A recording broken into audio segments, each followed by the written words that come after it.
Ассалаумағалейкум құрметті оқырмандар.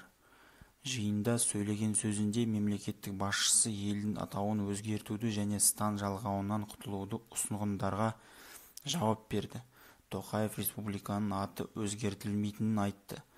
Біз екінші республика құра бастадық. Алайда біздің кейбір азаматтарымыз референдум кезінде мемлекеттің атауын өзгерту керек деп ұсыныс айтты.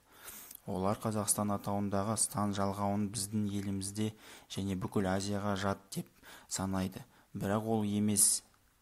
Әлемде Пәкістан, Ауғанстан, Үндістан секілді елдер бар. Онымен қоса орталық Азия елдер бар, деді Тоқаев. Ол 30 жыл ішінде Қазақстан тәуелсіз ел ретінде көптеген халықаралық шарттарға қол қойғанын атап өтті. Біз мемлекеттік шекарамызды орнаттық. Бұл жағдайға мемлекеттік атауын өзгерту жауапсыз шешім болар еді.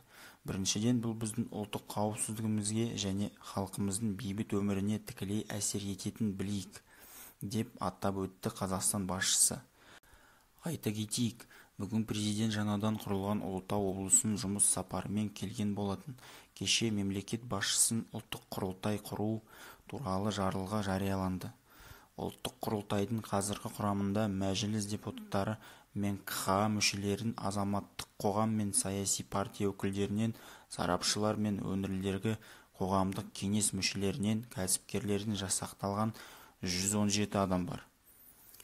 Солардың бірі, парасын атасақ, ақын Мұхтар Шаханов, қазақтың тұңғыш ғарышкері Тоқтар Аубәкіров, академик Асқар Жұмалдәлиев, экономист Жақсыбек Құлекеев, саясаткер Әлихан Бәйменов, журналист, медиа-менеджер, қоғам қайраткері Ермұрат Бәпи, парламенттің бірнеше шақырылымының депутаты Нұртай Сабильянов, балуан Дәулет Тұрлыханов, ғалым, видеотехнолог Күнсұлу Зақария, дінтанушы Қайрат Жолдыбай,